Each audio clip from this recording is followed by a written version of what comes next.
On a small island in the middle of the Pacific Ocean, in a little town called Hilo, there arose a movie theater like none other. Built by Hilo showman Adam C. Baker in 1925, it was a Beaux-Arts masterpiece, complete with an organ, velvet curtains, and a grand lobby. There were other theaters in Hilo, but when the new Palace Theater opened in 1925, it became the jewel of the town. Memories were made here. Friends and families clung tight to each other as monsters roared on the screen, and first kisses were stolen in the balcony. I was born and raised with an outhouse. Obviously, no running water. Our whole school, called Ola School, was outhouse, no running water. Now you go to Hilo and you see Palace Theater, and I can't remember what the occasion was that we were lucky enough to be going there to see a movie. And I thought I was in a special world. I still can see the glitter of the curtains, the railings, and everything. I remember being escorted, the gentleman, nicely dressed, taking our ticket. I didn't even own a pair of shoes. So you can see the contrast, right? Then you go in there and you see this beautiful place, stairway, and I remember him telling me, how can I remember all this? Because it was that special. The guy said, upstairs or downstairs. Yeah, I didn't know what upstairs looked like. So he said, upstairs, huh? He escorted me and showed me flashlight where to sit. And there was a railing light in front of me. And here I am at 85 because you called, searching my memory what was so special. And believe it or not, I remember touching that railing and leaning over. Wow. There was one show that we went to. We begged my uncle to take us, and that was King Kong. King Kong. So we begged and begged, and then he took five of us, my cousins and I, and he said, "Okay, we're going to sit up front. I take you." So he took us to the first section on the bottom, and I said, "Oh my goodness." And I didn't cry, but my cousins did. And Uncle, I want to get out. I want to get out. And they all cried. He said, "You're gonna stay. You wanted to see King Kong. You're gonna be here." And so but everybody yelled and screamed, and uh, it's so much crying going on. Going in there and watching the spooky movies was exceptionally spooky for me. I would have to ask my brother constantly if I had to go to the bathroom. You need to go with me because Palace Theaters, the bathrooms were downstairs, all the way down. And I was so afraid that I'd bump into monsters on my way down to the restroom. So I would often go, and my brother would be so upset with me because it means he'd missed part of the movie. But when you gotta go. My mother was an usherette at the palace, and as she described it to us, she wore this outfit, with sharkskin pants and a white blouse, and she had one of those red velvet leis, and of course the requisite flashlight. But she was so proud to be an usherette there. It was just around the time that she met my dad. So we felt like this was part of her formative years, that suddenly she was a young woman doing her work at the palace. So that's a very fond memory. So every time since that I have performed at the palace, I always mention that. To me, it's like a nod to the good luck of finally being there on the stage itself, too. A full circle. Mom worked there. I got to be in the Mickey Mouse Club. And later on, I got to perform on the stage of the palace. It's very cool also to think about just all the generations of my family that have been in this theater. My grandma and grandpa used to come here to watch shows and movies. My parents came here. They said that they would come and watch movies and put their feet up on the seats in front of them. So that rats wouldn't run over their feet during the movie. Thankfully, that's not a problem anymore. And then I've had a chance to perform on the stage and direct here, and my daughter has performed here. So I just think it's really amazing to think about this space has hosted for generations of my family. I couldn't even touch the floor when we sat on the chairs.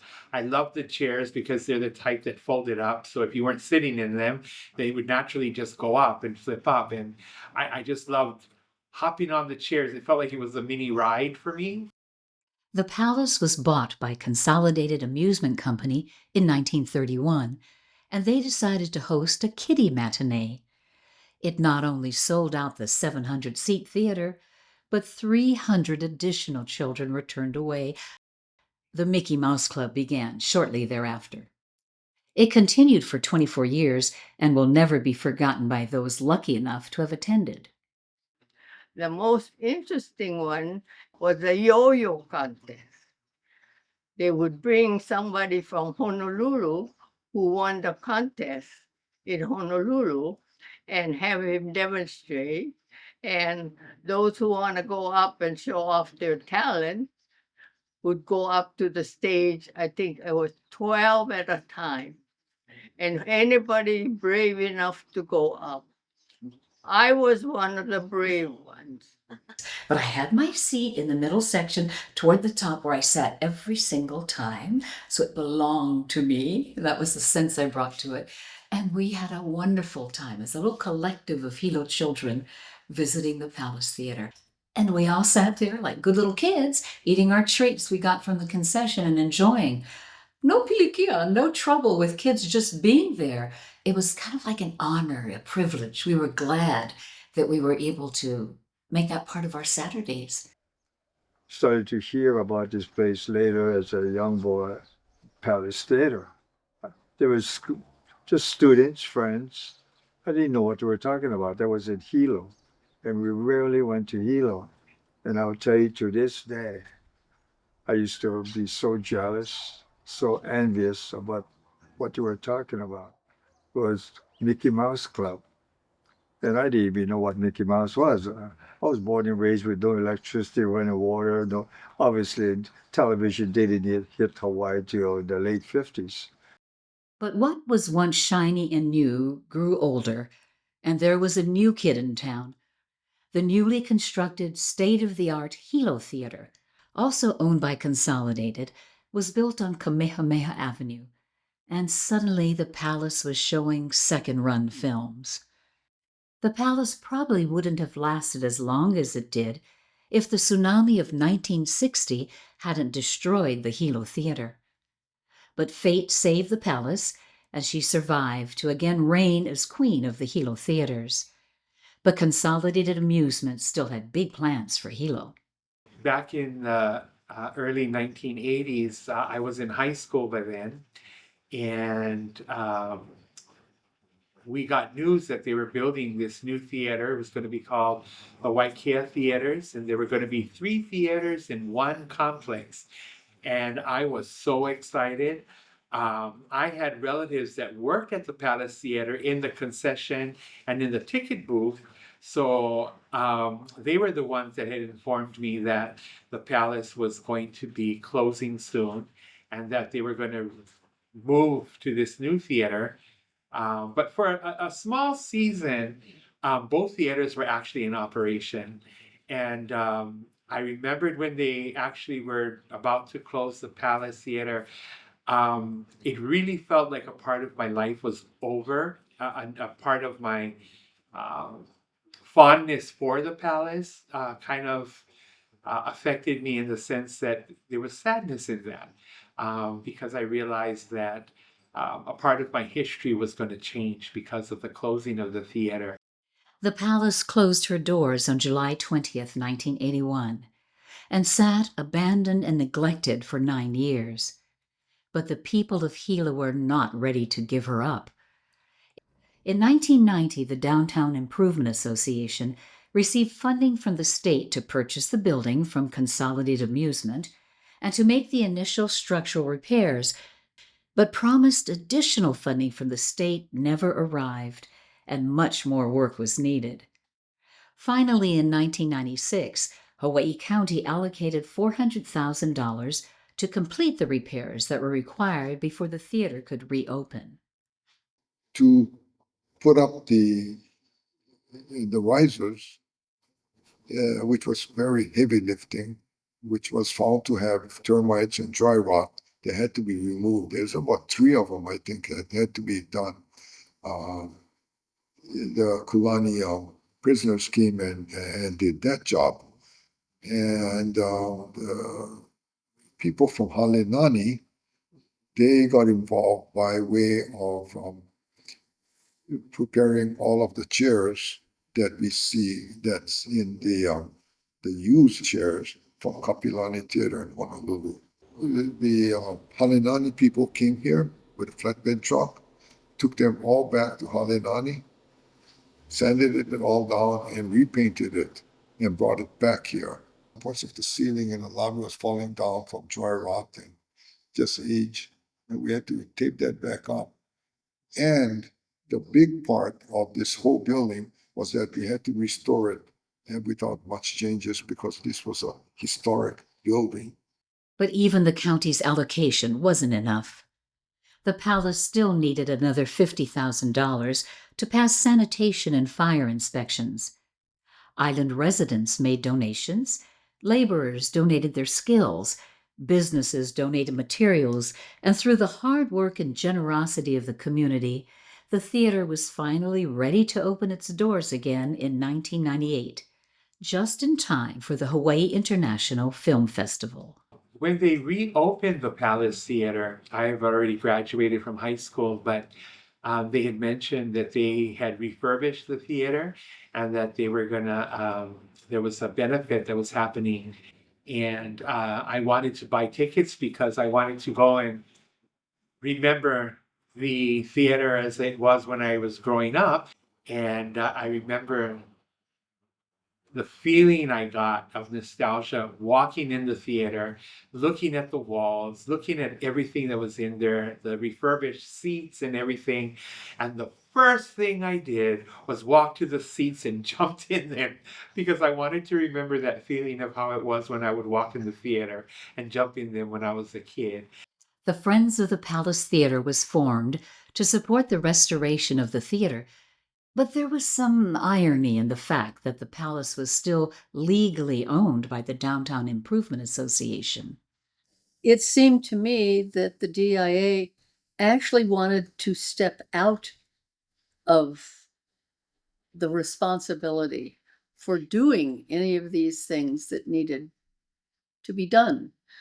It was sort of like, well, we should put together some kind of group of people who would become a nonprofit board, and then that set of people could try to figure out, well, what do we do? The projectors are old, the cafe is impossible, the bathrooms needed help. There was just so many which ways to jump. It was kind of hard to know which way to jump. Cheryl Quack Moore joined the board in 2001 and soon after became the board president and the palace's musical director. I had no skills in this area at all. I come from a musical background and barely knew what a 501c3 was, but I started to learn. And what I saw was the most beautiful theater. It needed so much help. I remember that the first thing to do was to make a long, long list of things, improvements that needed to be done with the building. In those early days, the palace was able to afford only one employee, its executive director, Karen Moore. Together, Karen, Quack, and the palace board guided the palace through some of its most transformative years. I remember one night I worked the box office. I sold the tickets for the movie. And then before the movie started, I closed the box office and rushed across the lobby to the cafe where I shoveled some popcorn. Then I ran up to the booth, all the way up to the top of the theatre, and started the film. Once the film was going, I ran down again and cleaned up the popcorn machine, went back to the box office, totaled the numbers for the night, went back into the theatre, back up to the booth. I must have done 5 different jobs that night, all by myself. So it was hairy sometimes. The roof leaked horribly. The stage was in puddles. The landings on the stairs were in puddles. You know, now this is not to say that I don't have really fond memories of the palace, but it's mixed in with just nightmare scenarios. When they first opened the lobby, it was blinding white, and underneath the white paint was a ceiling mural that had been painted by a very well-known Hilo artist in the 1940s, I believe, and had subsequently been painted over, and people had very carefully been peeling the paint off it in order to restore the entire ceiling. It had taken about 10 years just to do, 4 square feet or something. And it's a big ceiling. So we had a problem as to what to do. So it was decided that we would simply repaint it in water-based paint. The mural is still there. And at some later date, when the palace can afford it, they will be able to restore it, remove that paint, and reveal this mural that covers the entire ceiling. 2004 was a momentous year for the palace. For the first time, annual attendance topped 20,000 people. The theater received 7 grants to continue the restoration efforts, and the DIA finally handed the deed of the theater to the Palace Theater Board, where it remains to this day. And where I had initially set my sights was to get a new roof. Because once you lose your roof, you're losing your building.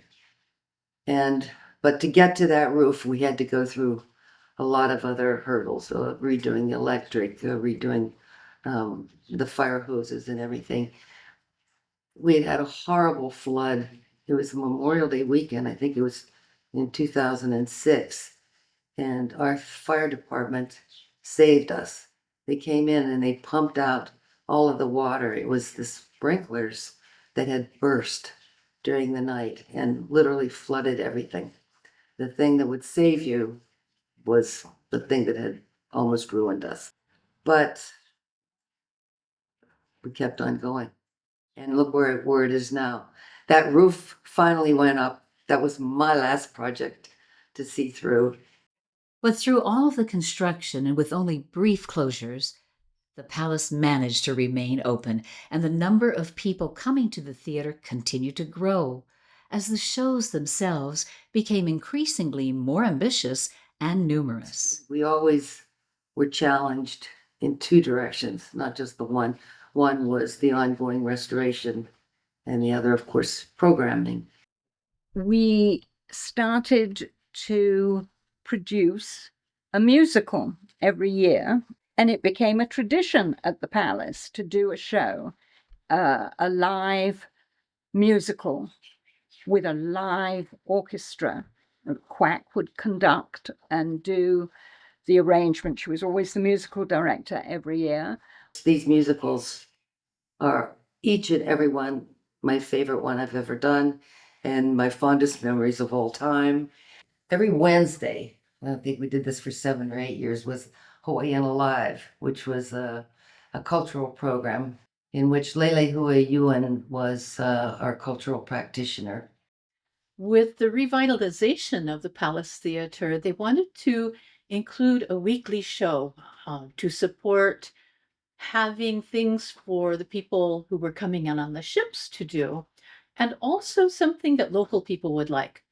We ended up creating Hawaiian Alive, which was this mixed plate of things pertaining to Hilo. So we had chant, we had hula kahiko, we had hula awana, we had historical clips, we had kupuna interview videos, so many different things, and every single week was different.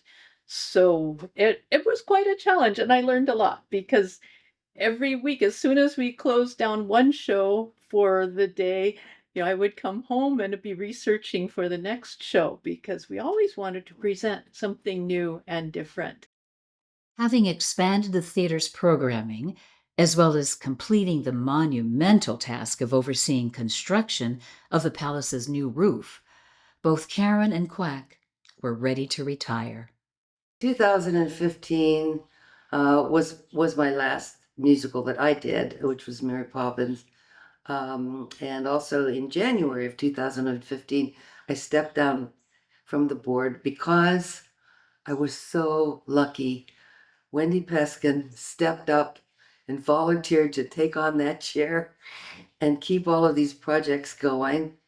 And thank you, Wendy. I finally got to retire. So she suggested that I be vice president, and I agreed. And she said, "Well, you know what that means.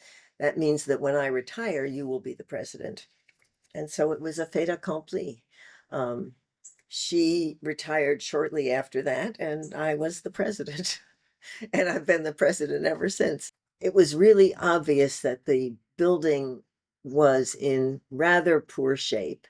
And there were lots of places with woodwork missing on the facade, and it was very obvious to us that the palace should be air conditioned in the Hilo climate, and it wasn't.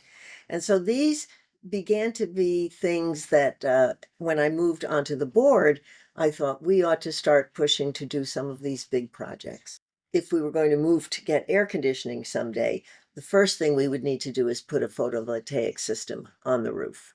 And with the new roof, that was the perfect background for it. So our first big fundraising project under my leadership was the photovoltaic system. We have 81 panels up there. So we've been working on air conditioning throughout 2021 and 2022. And we're just finished with phase one now, and we will have some air conditioning in the theater. Phillips Payson was hired as executive director in December 2019, and almost immediately he was faced with the dilemma of how to sustain the theater and engage the community during the pandemic lockdown. When we shut down the pandemic, it was very uncertain what the place of a theater would be in the community. So we were able to start producing video content in-house, adhering to the COVID guidelines at the time, where we would invite local artists onto the stage and shoot performance videos that we would release weekly.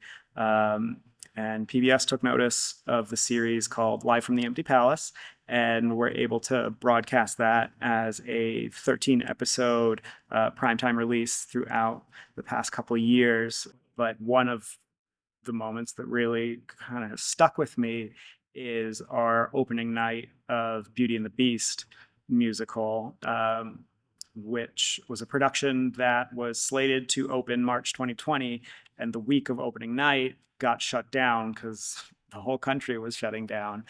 So that production was just in this state of just suspension for 2+ years as we were figuring out how to proceed and when we could open the doors again.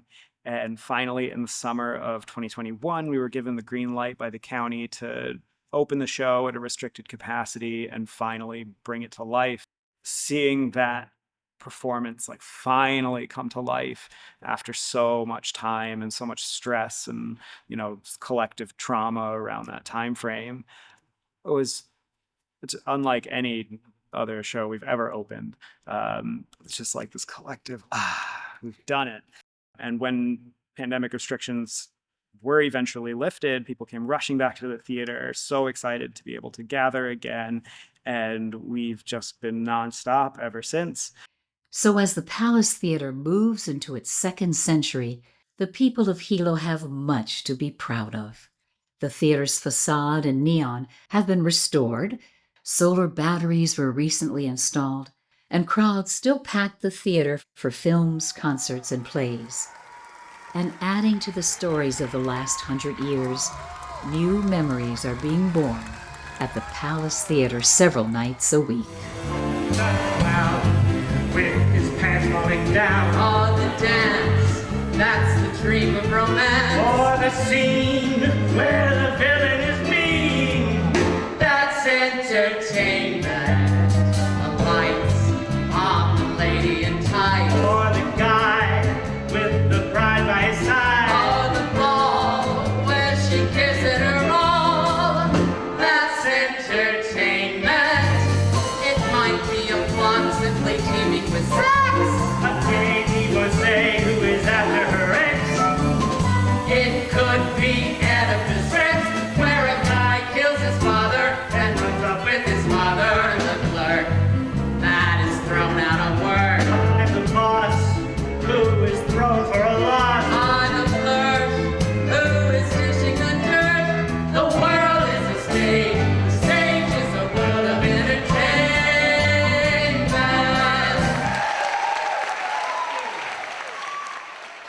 There's something about the heart of the people who perform in Hawaii that helps the performance kind of ascend to yet another level. So we've got all the talent and we've got this locale that helps tie it all together, as though the palace is putting a little bow on a performance. And you know you are experiencing the history, watching high quality performance, and then people are doing it with such love that there's this tangible gift that you're being given as an audience member. I think it's important to remember the number of people who have been involved and helped raise this theatre back up again. From the early 90s right through until today, people have given their time, their energy, huge amounts of talent, their hard work, their devotion to the Palace Theatre. And I think that there are thousands of people in Hilo who could drive down Highley Street today and point at the palace and say, I helped restore that theatre. And it's true. They all helped, some in big ways, some in smaller ways, but everybody helped. So it's always seemed to me to be the most worthwhile mission to reinstate that gorgeous theatre. The town is better off for having a theatre. People move here because we have a theatre. Even if you don't frequent the theatre, the fact that it exists here makes this a better place.